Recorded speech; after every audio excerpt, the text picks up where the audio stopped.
space here. I feel like you're expecting a real performance. Like I'm modelled. These chairs weren't my idea. This isn't like, I'm not going to have a big song and dance show. I could put one on, but I won't. So just to let you know that the space is around, real close. Who knows? Who knows what happened? I don't. Right, so, okay, so tonight we're going to be looking at Moses. And most of us will know the story of Moses, but for anyone here who doesn't, he freed the Israelites from 400 years of slavery to the Egyptians. So it's safe to say that he had quite a huge calling and a huge purpose for his life. And in Exodus 3, we're going to turn there in a minute, so if people have their Bibles they want to follow along, you can turn to Exodus 3, but it will be on the screens as well. We're looking at the passage. It's after Moses has fled and he's lived as a shepherd for 40 years. When he notices something quite strange out in the wilderness. So on the screen, this is the scripture. And it says, "Now Moses was tending to the flock of Jethro, his father-in-law, the priest of Midian, and he led the flock to the far side of the wilderness and came to Horeb, the mountain of God. There the angel of the Lord appeared to him in flames of fire from within a bush. Moses saw that, though the bush was on fire, it did not burn up. So Moses thought, I will go over and see this strange sight, why the bush does not burn up. When the Lord saw that he had gone over to look, God called him from within the bush, Moses, Moses. And Moses said, Here I am. Do not come any closer, God said. Take off your sandals, for the place where you are standing is holy ground. Then he said, I am the God of your father, the God of Abraham, the God of Isaac, and the God of Jacob. And Moses hid his face because he was afraid to look at God. The Lord said, I have indeed seen the misery of my people in Egypt. I have heard them crying out because of their slave drivers, and I am concerned about their suffering. So I have come down to rescue them from the land of the Egyptians, and to bring them up out of that land into a good and spacious land, a land flowing with milk and honey, the home of the Canaanites, Hittites, Amorites, Perizzites, Hivites, and Jebusites. And now the cry of the Israelites has reached me, and I have seen the way the Egyptians are oppressing them. So now go, I am sending you to Pharaoh to bring my people, the Israelites, out of Egypt. But Moses said to God, Who am I that I should go to Pharaoh and bring the Israelites out of Egypt? And God said, I will be with you, and this will be the sign to you that it is I who have sent you. When you have brought the people out of Egypt, you will worship God on this mountain. Moses said to God, Suppose I go to the Israelites and say to them that the God of your fathers has sent me to you, and they ask me, What is his name? Then what shall I tell them? God said to Moses, I am who I am. That is what you are to say to the Israelites. I am has sent you. So in this passage, we see that Moses is a little bit unsure from this burning bush that he should really be the person to do this, that this is his calling. And he questions it. He says, Who am I that I should go to Pharaoh and bring the Israelites out of Egypt? But God has already given him the answer before he even tells Moses what he's called for. He says, Take off your sandals. There's the answer. So simple. Take off your sandals. So, I want to try something tonight.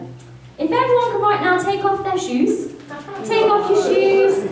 If you're wearing sandals, then you know you're even holier because you've got biblical footwear on. No, I'm kidding, don't really take off your shoes. No, leave them on, it's fine.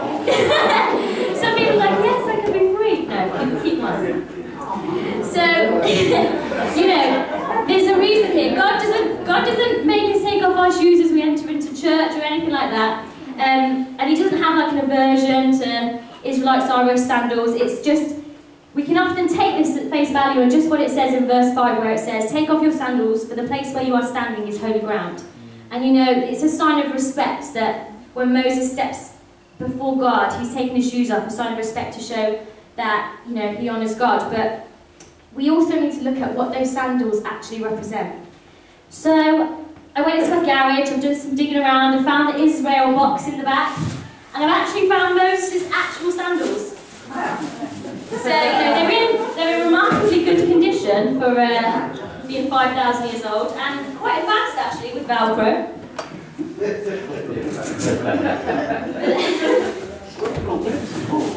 you go, Moses' sandals, but you didn't know I had those in my garage, did you? Okay, so they're not actually Moses' sandals. So when Moses had his sandals, did you really think they were Marina's sandals? Yeah. So it's like take them down to that Antiques Roadshow. Might get a bit of money there. 2.5 million maybe. Problem solved. They're not really Moses' sandals before anyone tweets. North Point have Moses' sandals, we don't. They're my dad's. But anyway. His sandals would have been made of leather. Okay, in that time they would have made sandals from leather. And leather is basically, do we all know what leather is? Tapian leather is dead animal skin. Okay, so animal skin that's been made to form this material. So for this leather to be put on these sandals, an animal would have had to have been killed. The animal would have to be dead. And so when Moses took off his sandals, he removed what was dead from him. This is so significant and so important, and this is what my message is about tonight. These sandals represent something. It's not just the ground that he was stepping on, but it is the act of what he did. This is what we need to really focus on and let it settle into our hearts tonight, church. So, if you wanted a title for my message tonight, the title would be, if you want to talk to the burning bush, you've got to take off your sandals. Proverbial sandals. I'm not telling everyone to just walk around without your shoes on. That could be quite dangerous. So, but you have to remove that which is dead so you can be personally in contact with life. I'm going to say that again. You have to remove that which is dead so that you can be in personal contact with life. If we take a quick flashback over Moses' life, then at this point he had been born into a position where he should have died. Theoretically, Moses should have died straight away. He shouldn't have been born because he was a male Israelite child and he was destined to die before the Egyptian Pharaoh didn't want the Israelites to rise up, so he ordered that all male-born Israelites were to be murdered. And the midwives at that time, they refused to carry it out. They were God-fearing women and they didn't do it. And for this reason, Moses was born into the world, and through his works of his mother and his sister, he actually lived as an Egyptian prince. Well, some of us will remember the story from Sunday school with the reed basket and Moses down the river, and the Egyptian princess finds him, and it's Moses' mother that cares for him. So God had it all in hand, because the calling on Moses' life was already in God's plan before Moses was born. You know, and that's what you've got to think about tonight. The calling on your life was already in place before you were born. And God will make sure that circumstances will come about so that you meet that calling, as long as you are listening to His word. And after he'd lived his life as a prince, he then had to flee from that land because he killed an Egyptian soldier, and he lived as a shepherd. And that's quite a big shift to go from an Egyptian prince right down to a shepherd. But he feared what he'd done. He feared that the Egyptians were going to kill him, so he ran and he fled. He spent about 40 years living in the wilderness with the shepherds in Midian.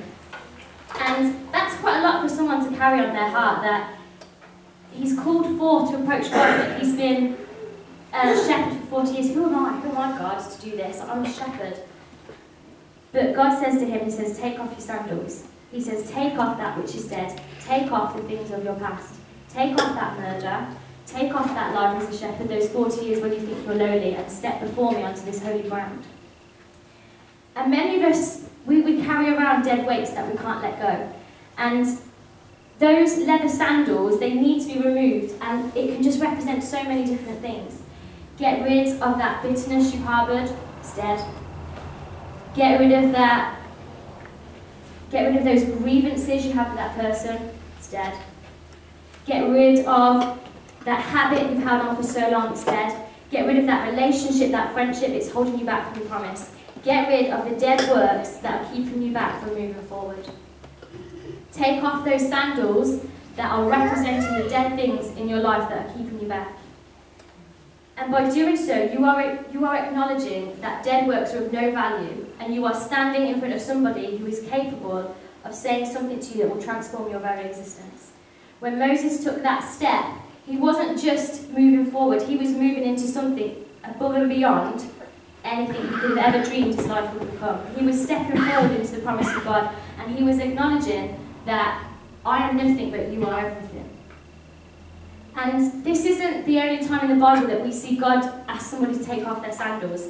As Joshua is on his way to Jericho, he sees a man standing in the road, and in Joshua 5:13 it says, now when Joshua was near Jericho, he looked up and saw a man standing in front of him with a drawn sword in his hand. Joshua went up to him and asked, are you for us or for our enemies? Neither, he replied, but as commander of the army of the Lord, I have now come. Then Joshua fell face down to the ground in reverence and asked him, what message does my Lord have for his servant? The commander of the Lord's army replied, take off your sandals, for the place where you are standing is holy. And Joshua did so. And here, God is saying, get rid of your own works and be totally dependent on me. Don't stand on your own self and on dead works and dead things, but purely on the right ground before God. He was saying to Joshua, don't rely on yourself, because you need to rely on me for this to succeed. For me to deliver you Jericho, you've got to depend on me. It wasn't those trumpets that made those walls fall down, it was God. It was God's power. And if they didn't rely on him, if they thought, well, we'll get our sledgehammers out and we'll just have a bash at it, it would never have worked. It had to be God's power and their faith in his power to deliver them to make it succeed. And as Joshua was about to move forward into the promise of God, he was told to take off his sandals and to not rely on himself. And to not stand on his own works, but to acknowledge that he has to rely on God. And if you're going to come to God, you've got to come to God right. And the only way you can do that is to know that you have nothing, but that he has everything, and he will fulfill your every need. Do we believe that tonight? Yeah. And often it actually takes a burning bush to make us listen. We have such an inclination to try and complete things in our own strength, and it's like so funny. If people ever come to me with a problem or anything like that, I'm straight on, I'm like, oh, we need to pray, we need to read the Bible, we've got to get this prayer message sent out, and I can say all the right things and do all the right things, but when it comes to one of my problems, I will try everything myself, every possible thing I can think of, until finally that light bulb switches on and I'm like, oh yeah, I'm in a relationship with the living God.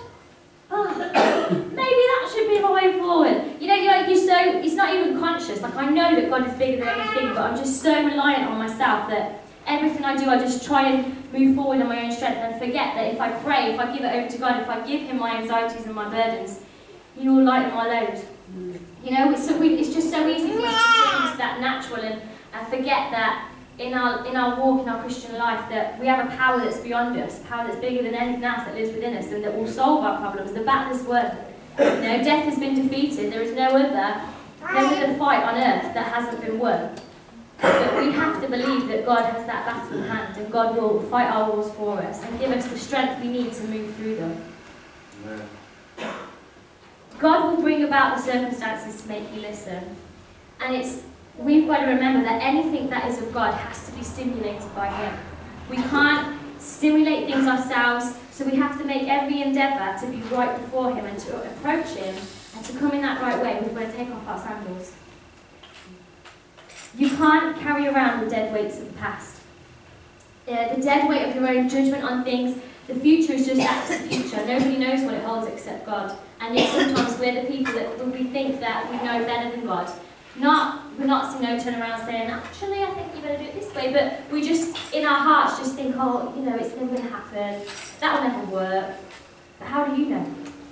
You're not God. You don't have that power, that magnitude that takes you beyond your own life. Like, God is the only one who knows what's happening in your future. Not you, God.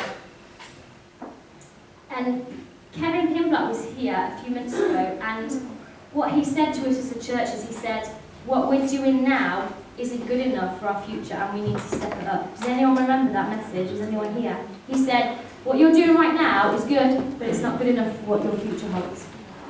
And God is saying, get rid of your preconceived ideas, get rid of your old way of doing things, of what happened in the past, get rid of it. You can't concentrate on the past because you have to look to the future. You don't know what's in the future, but if you believe in God, you trust in him, you know that whatever it holds is going to bring the kingdom. And we have to get rid of it all and turn to God afresh. We have to believe that we are going to hear something new, and if you want to hear the new, you've got to get rid of the old. That's why the old covenant went out and the new came in. They can't coexist. And when I say get rid of your old way of doing things, I'm not saying that what we do now is not good enough. We've got to scrap it all, start from scratch, do something new. What we have is good, but it's not good enough yet. And it's not good enough for the future that we have to move into. And for that, we've got to turn to God afresh. We've got to say, Lord, I give it over to you. Wherever you lead me, I will follow.